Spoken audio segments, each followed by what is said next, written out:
Hello everybody, my name is Marlo and welcome back to TekTopia. Today we are going to focus on the village's food source because at the moment all of my poor villagers, if we just click on this guy here, if he can stay still, they are only eating apples, carrots, beetroot and potatoes. That's the only food they have, which really isn't the best. So we need to do something about that, and the first thing we're going to do today, if we just head inside our tavern here that we built last episode and head upstairs to the kitchen that we also built last episode, we are going to finally make this an active kitchen. We didn't have enough emeralds last episode to actually do that, so we're going to be making this a proper TekTopia kitchen and get ourselves a chef. The chef and kitchen, however, are not the only items I want to purchase today. Let's head into the town hall and I can actually show you what we're going to have to buy. So, of course, we're going to need to set up all of the animal pens, as that's mainly what the chef is going to be cooking, all of the meat. So, if we just go on the architect here, we need all of the animal pens. So, 28 emeralds for the sheep pen, 28 emeralds for the pig pen, 32 emeralds for the cow pen, and then 25 emeralds for the chicken coop. That's just the animals alone. We need the butcher's building for 40 emeralds, and then we need the kitchen for 28 emeralds. And that's only the stuff from the architect. We still need to purchase things from the tradesman. So if we just go on this guy here, we need a chef for 11 emeralds, a butcher for 6 emeralds, and then we also need 2 ranchers to wrangle all the animals up and tend to them for 12 emeralds. So that right there is a lot of emeralds. 3 stacks and 18 to be specific, or at least I think, if I've done that correctly. So that's really quite a few emeralds, but thankfully I've been preparing. Basically, for the last, 3 days maybe, I've just been spending a lot of time in this world kind of just AFK doing other things, kind of sat at the computer so I can watch what's going on, make sure we don't get any more villager deaths. Really don't want another one of those. But yeah, just watching what's going on and letting the resources gather up and waiting for the merchant to come into town. And I have managed to gather together 2 stacks and 45, so really we only need around about half a stack more of emeralds, which we really should be able to achieve throughout the duration of this episode. So thankfully I've done the waiting already, so you guys don't have to endure it with me. Now we are about to start work on where all of the animal pens are going to be going, but before we do that, I thought it would be a good idea to actually spawn in the 2 ranchers, the butcher and the chef that we are going to make in today's episode. So we've got 4 villager beds remaining. We do have 5 beds left for some guards, but I don't know whether we'll get around to doing that today. I already got enough to do. So yeah, we are going to spawn in the ranchers and then the chef and the butcher. So these guys will grow up whilst we do all of this building now.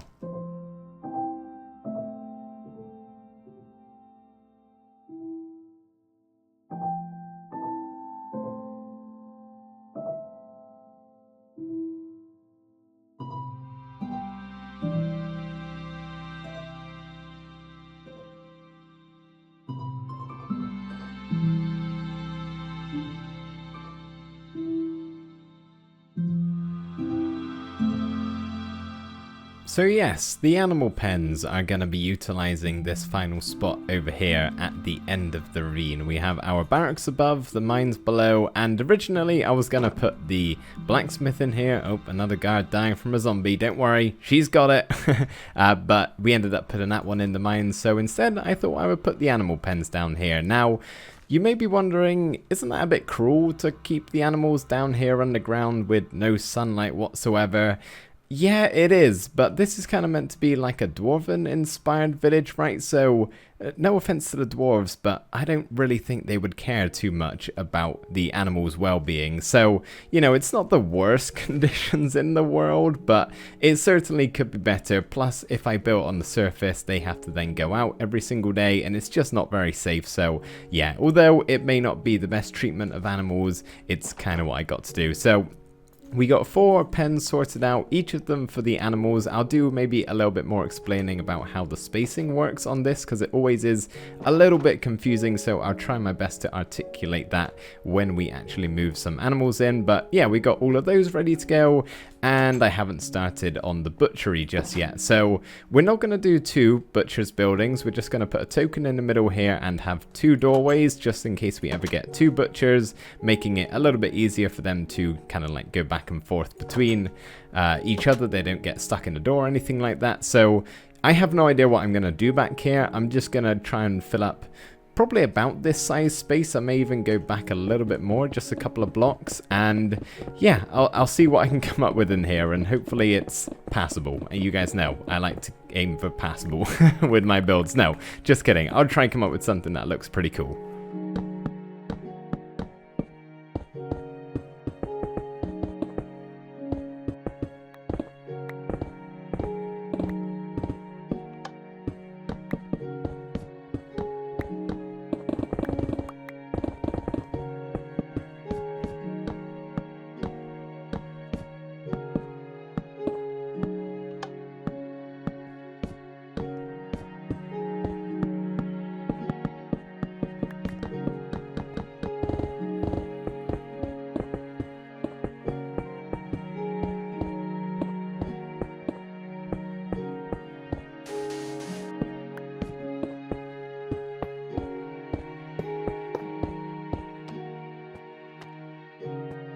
Just a few more blood splatters under our hanging meat, and we are done with the butchery, the slaughterhouse, whatever you want to call this place. So you saw me build it there very quickly, placing blocks. You may not have understood all of the things that I was doing. So in this section over here by the doorway is the actual, slaughtering part, and just FYI, this all can be a little bit disgusting if it's not to your taste. So we'll try to do it quickly here, but I do want to explain some of the things I've done in case you're building a butchery of sorts. But yeah, so we kind of got like the killing floor here and the usual redstone dots as blood splatter, and then we've got some like draining system over here. So you saw me placing down some soul sand. I wanted some podzol, but I don't actually have any, and I wasn't willing to go all the way to a tiger biome just for some blocks that you can't really see. So soul sand will have to do with some gunk and other disgusting stuff down there. But then we got some of our meats hanging down here, so some quartz, just some normal netherrack, and some granite. I thought those kind of look like meat, different types, I guess, from different animals. And yeah, this, I guess, can be where some like cleavers are stored, and some pots to, I guess, I'm going to stop right there before I go into too much detail, because some of you probably aren't a big fan of this. And then, yeah, just some storage around here with some crates, which I have stacked very high. And yeah, I mean, the building itself looks okay. It's mainly focusing on the details in this place that I like. But yeah, now we've got the butcher room all done. We've got the pens laid out. We're now ready to go and buy some things. So I haven't done a whole lot of trading, but I have split up all of our emeralds here to be able to buy all of the tokens from the architect. And I kind of want to buy these all in one go because of inflation. These get more expensive the more you buy, so I'm trying to get this as cheap as I possibly can. So let's start off with the animal pens here. There is the sheep, and here is the pig, so there's 2 of them. Should be the cow in a second. There we go. Probably gonna need to get some houses as well today at some point. I have some plans to get some more available beds, but there's the cow farm. The guard is dying in the corner. I'm sure they'll be fine. Chicken coop, and go along to the butcher. There we go. And then along here is the kitchen. That was a lot of emeralds. 3.5 stacks, just gone like that. Hello, Mr. Creeper. As soon as I walk out the town hall door, you have spawned. I'm fairly certain there's like 1 block here. Yeah, this one right here, that's a 7 level. And despite I haven't lit up any caves surrounding this place really, apart from a couple, the likelihood of him to spawn here is so low, but it's happened before. Yeah, that isn't the first time a creeper's just been sat in the middle of the ravine. And a 1, 2, 3, 4, 5, and 6 item frames. Let's go place them down. There is the butchery, cow, sheep, pig, and chicken. Last but not least, we'll head into the tavern and up the stairs, and we can finally get our kitchen activated. All we're missing now is some chefs, but one, I don't have enough emeralds to actually make our nitwits into their professions, nor do I have any nitwits. The children are still children, so pretty much time to wait. Actually, instead of doing a bunch of nothing, I may try and put together a couple of homes for some new villagers. Now, I don't know whether I'll be able to get any more than the intended today, just because, you know, so many emeralds, but it wouldn't really hurt to just have some spare beds available to place down some children when we need them. And honestly, if we could get a couple of clerics today, that would be perfect, because my guards just continuously take damage. None of them have come close to death today, that is, but yeah, still wouldn't go amiss for sure. So yeah, I think whilst I wait for the children to grow up and to get a few more emeralds, I'm just going to put a couple of smaller homes together.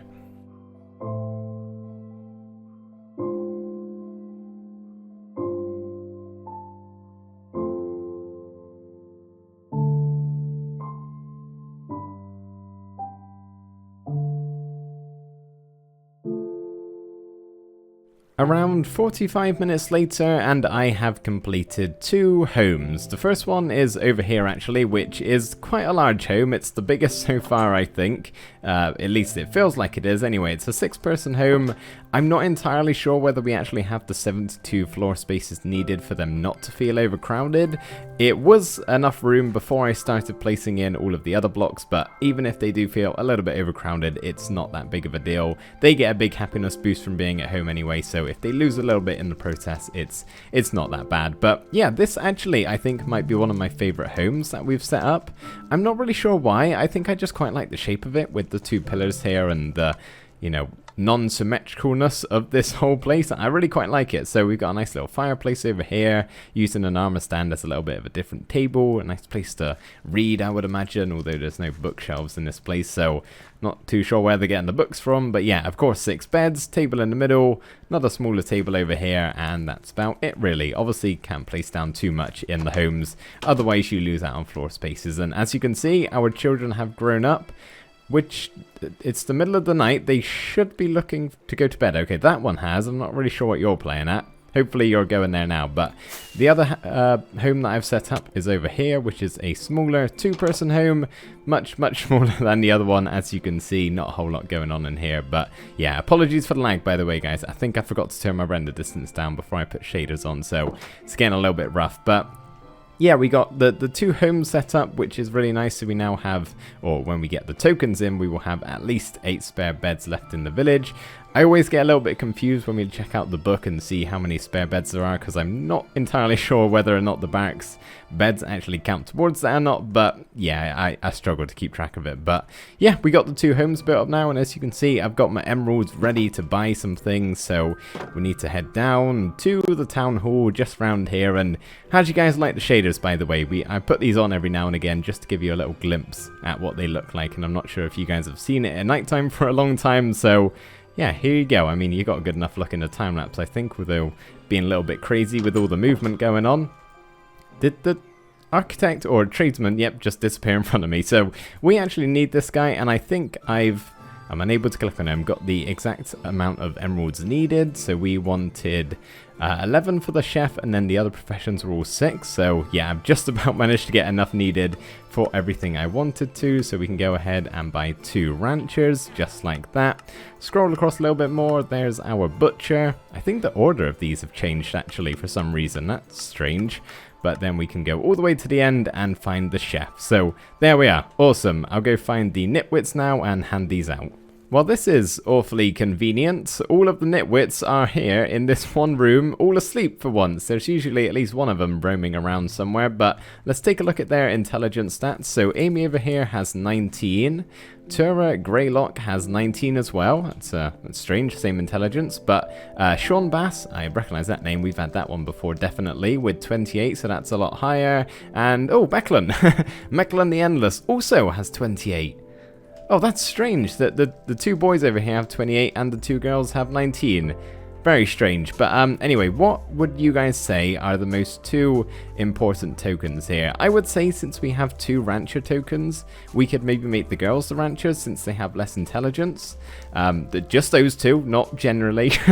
don't want to get caught in a trap like that. But yeah, it's just the way things have worked out. So maybe we make the girls the ranchers, and then Mecklin and Sean here can become the butcher and the chef. Now, gonna have to wake you guys up to do this, so apologies, but I don't really want to wait until morning just to hand these out. So should Mechlin can be the butcher. There we go, Mechlin the Endless. Sounds like a cool name, although I've kind of just put the in there by myself. And Sean Bass, he can maybe cook some fish, can be our chef. So there we go, there's their levels. Pretty good starting off with, not bad. So yeah, I'll just wait until morning and we'll see what these guys do. Mechlin does not want to go to sleep though. The sun has risen, the morning has come, and the villagers are wide awake, so you can see Mechlin there probably doing a bunch of nothing until we actually get some animals, which is what our ranchers are in the process of doing. So hopefully they go and wrangle some animals soon. We'll keep a close eye on them because it's pretty important. But here's Sean doing some cooking, I would imagine. He just crafted this golden carrot up in the kitchen. We'll check him out in his workplace, see how he's doing. But for right now, I think I just want to keep a close eye on these ranchers, because what they're pretty much meant to do is scout the entire village border, so the huge area that the village is technically in, for animals, and they're meant to bring them to their pens. So yeah, at the moment they're not really doing anything, so I don't know whether that's because there's no animals around or if they're just being a little bit stupid. I think it's the latter. It's just started raining, so that's really not too great, because all the villagers are now going to go back inside. But I think what I'm going to do is just grab this pig and that pig over there and sort of just chuck them inside of the ravine, and hopefully when it stops raining and our ranchers come out to work, they will notice these guys and actually put them in their pens.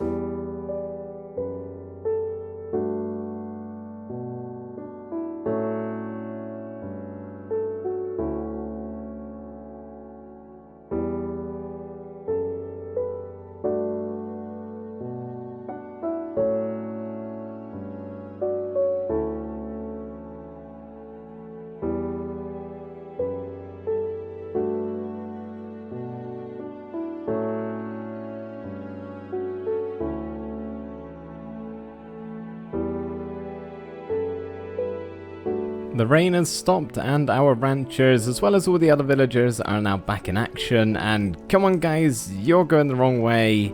You're going the right way so far. I literally dumped the pigs on the doorstep. You have to do like 0 work. You can do this. See, this is what they do. They usually stand around the town hall when they have nothing that they want to do. So maybe I just need to give them a little bit of time to actually wrangle up some animals. I might just go AFK for a bit. Well, when I say AFK, never truly AFK. I'm always sort of at my computer continuously checking on them just in case there's something bad going on. And I usually make a backup before, in case, you know, the entire village gets eaten by zombies or something. That would be bad. But yeah, hopefully they realize they need to wrangle some animals soon. Otherwise, I don't really know what to do. But I got faith. They'll do it eventually. Oh yes, we have some pigs, we have some chickens, and we have a cow and a sheep as well. So the ranchers are all working now, and I think I need to just teach myself not to panic when a villager doesn't do work to begin with once I give them their profession, because they usually just take a couple of days to settle in before they actually start doing something. So yeah, need to remember not to worry when they're not doing anything. But yeah, they're working away now, which is awesome. They're gathering up some animals and yeah, doing a great job. But I thought I would just take a minute here and try and explain to you guys very simply how these animal pens work, and you know, what counts as a full pen and how big you should make your pens in your TekTopia world. And the main gist of it is that these animals, all 4 of them, have their own individual size of how many floor spaces they take up in each of these pens. So the sheep, the cow and the pigs all take up 3 spaces each, but the chickens, however, only take up 1. So you can figure out what counts as a full chicken coop super easily by simply counting how many floor spaces you have in here. So each of my pens have 28 floor spaces. If a chicken only takes up 1 floor space, that means I can only have 28 chickens in here. Now, for the other mobs, because they take up 3 spaces, you basically have to divide the number of spaces inside of your pen by 3. So I've got 28, divide that by 3, we get 9.3, and round it down to 9 because we can't have a third of an animal. Yeah, so we can have 9 animals of the sheep, the cows, and the pigs inside of these pens. So basically, the size of these pens, divide it by how big the animal is. that's the main gist of it. So yeah, hopefully that makes sense, and if not, just go over to the TekTopia wiki. It's got it all written out there and probably will be easier to understand. But for the butcher, we're not actually going to be seeing him this episode because these pens need to get a little bit more full before he can start doing some work. They basically need to reach 75% capacity before he will actually take an animal from there, so we'll have to get like 18 or so chickens and then 6 or 7 of the other animals, and yeah, as you can tell, we're quite a ways off that yet. As promised, we will now follow Sean up to the kitchen and see him work away in this place. So yeah, it's really cool to see this guy up here in our kitchen. I really do like this build. I was very happy with how it turned out. And that was it. That's all I think he just went and grabbed some baked potatoes and went on his way. But yeah, soon enough, dude, you will be able to start cooking up some meat and really please some of the villagers, at least in the hunger department. And yeah, that should help the general morale of this village. It's going to be awesome. Can't wait to get that set up more. And unfortunately, guys, that is where I'm going to have to call it for today. I didn't really get around to doing anything else because I've done so much waiting around for emeralds and that sort of stuff. So yeah, I didn't really want to wait anymore, but next episode we'll put those home tokens in place, we'll get those clerics that I mentioned about earlier, and maybe get another butcher and another chef or something like that. I'm not really sure. And I'm also thinking we need to build a merchant stand because I'm so fed up of having to find where the merchant is every single time I want to trade, and I think this spot behind me here might be quite nice. So look forward to that one, guys, but I really hope you did enjoy this episode. Thank you so much for watching, and I will see you next time. Bye for now.